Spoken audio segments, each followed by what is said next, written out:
আছে আছে, খাওয়া যাবে।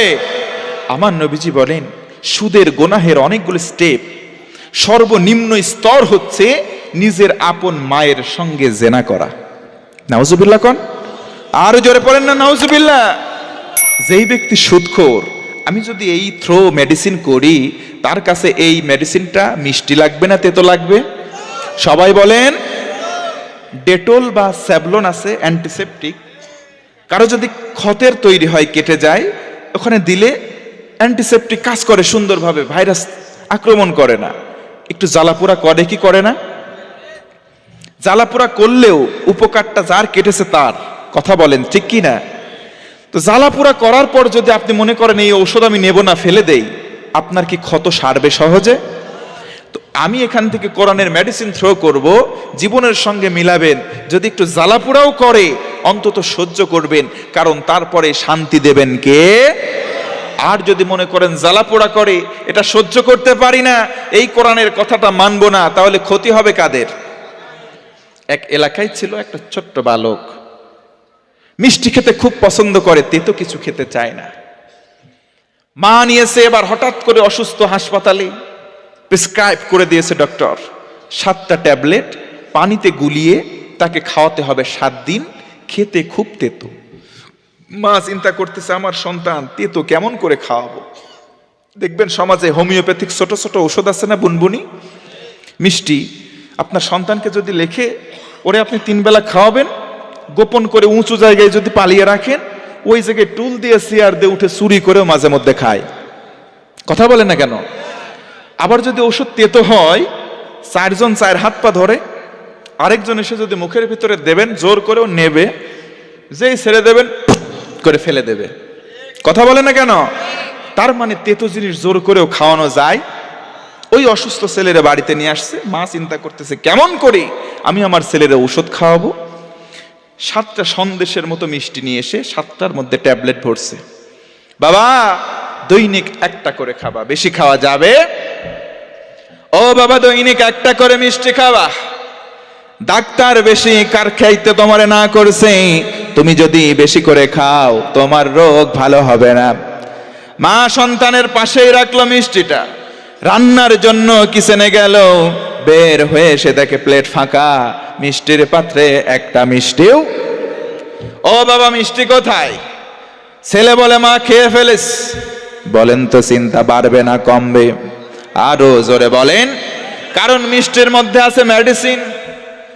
আবার ডেকে বলে বাবা সত্যি করে বলো তো মিষ্টিগুলো কই? সত্য সন্তান ডেকে বলে মা আমার প্রিয় জিনিস, আমার কাছে খুব প্রিয়, আমি সব খেয়ে ফেলেছি।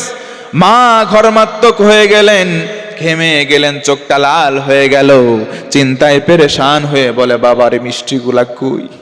সন্তান ডেকে বলে মা মিষ্টি আমার কাছে প্রিয়, 7টা মিষ্টি খেয়ে ফেলেছি মা। খাওয়ার সময় দেখি ছোট ছোট বিচি ছিল প্রতিটা মিষ্টি, ওই বিচিগুলো বের করে জানলা দিয়ে ওই পারে ফেলে দিস। মা বলে যাক বাঁচলাম। আমার ভাইরা বুঝুন, কেউ যদি তেতো ঔষধ না খেতে চায়, মিষ্টি দিয়ে মুড়িয়েও তাকে খাওয়ানো সম্ভব না।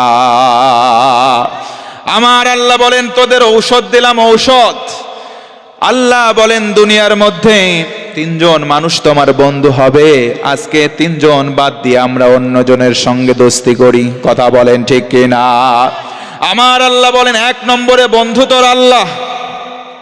আল্লাহ হলেন হু আল্লাহুল খালিক, আল্লাহ হলেন আমাদের স্রষ্টা। হু আল্লাহুল খালিকুল বারিউল মুসাওয়ির। আল্লাহ আমাদের এই চেহারাটা কুদরতের হাত দিয়ে বানালেন। সুবহানাল্লাহ পড়েন, আরো জোরে পড়েন। আমার আল্লাহ সুন্দর করে আমাদের অবয়ব দান করলেন, সুন্দর করে চেহারা বানালেন। এই জন্য আল্লাহর ইবাদত বাদে অন্য কারো ইবাদত করা যাবে?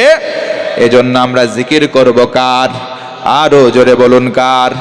আল্লাহর নবীজি বলেন তিরমিজির বর্ণনা, কিয়ামতের দিন যখন কায়েম হবে, তিরমিজি শরীফের বর্ণনা, আমার নবীজি বলেন ওমার উম্মতেরা শোনো, একটা ব্যক্তিকে ডাকা হবে, মিজানের 2টা পাল্লা, একটা হলো বাম পাল্লা আর একটা ডান পাল্লা।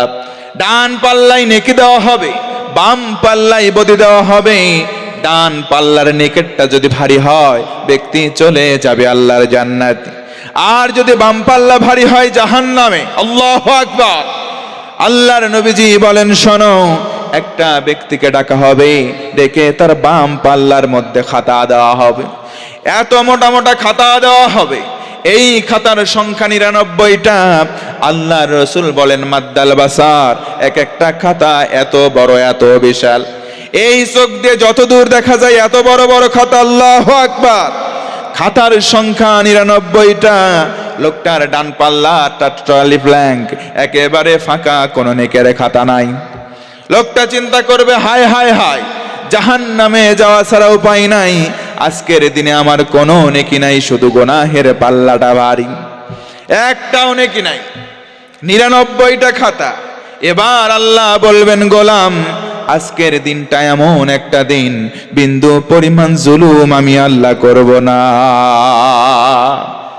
তোমার প্রতি একটু জুলম আমি আল্লাহ করব না। ফেরেশতাকে বলা হবে, খুশ, ধর ধর, ওই পাল্লার মধ্যে তুলে দে যেটা নেকির পাল্লা। খুশ বিতাকা, নবীজি বলেন, তিরমিজির বর্ণনা, ছোট্ট একটা কাগজের টুকরা, আইডি কার্ড।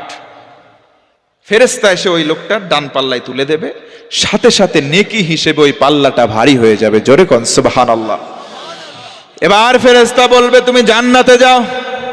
লোকটা কনফিউশনের মধ্যে পড়বে, চিন্তা করবে, দেখি তো কি এমন, মা হাদিহিল বিতাকা, কি লেখা আছে কাগজের মধ্যে, পড়ে দেখি। কাগজের মধ্যে যখন তাকাবে, দেখবে দুনিয়ার জীবনে পড়েছিল একবার লা ইলাহা ইল্লাল্লাহু মুহাম্মাদুর রাসূলুল্লাহ, অথবা সাক্ষ্য দিয়েছিল আল্লাহ ছাড়া কোনো ইলাহ নাই, নবীজি হলো শেষ নবী।